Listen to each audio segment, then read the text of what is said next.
Brinson, you want to share that? You want to share that YouTube stat that I shared with you last night about the Matt Corral video?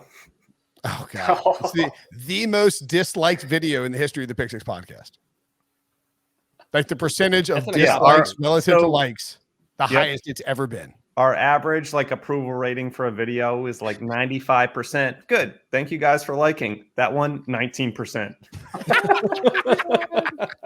I went back and watched it today. It was me, and you're talking about the one where me and Traps were talking about the pick, right? Yep.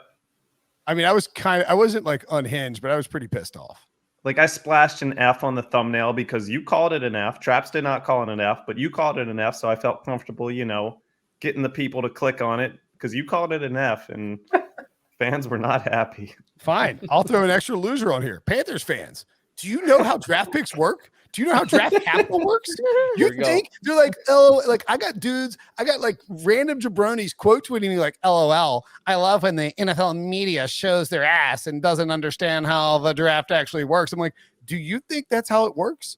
Do you not remember 3 or 4 years ago when they drafted Will Grier with the 3rd round pick as a total waste of draft capital?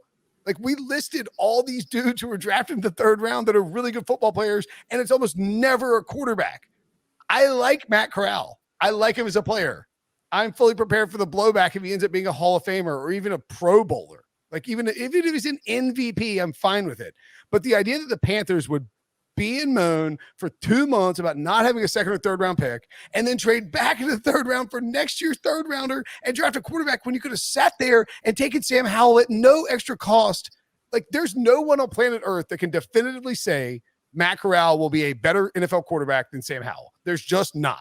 It's a friggin' coin flip. You're talking about late in the draft, and I'm doing it again. Why am I ranting about this stupid thing? We're going to lose all our likes for this video. This one's going to double the dislike over the last one. If you're not a Panthers, is a future 3rd. What does that matter? It's that was the 70th overall pick this year. If you're not a Panthers fan, go read the comments. You will enjoy yourself. They're pretty funny. It's this guy doesn't know crap about football. Come down to Charlotte. I'll punch you in the punchable. Learn the game, Brinson. Learn the game.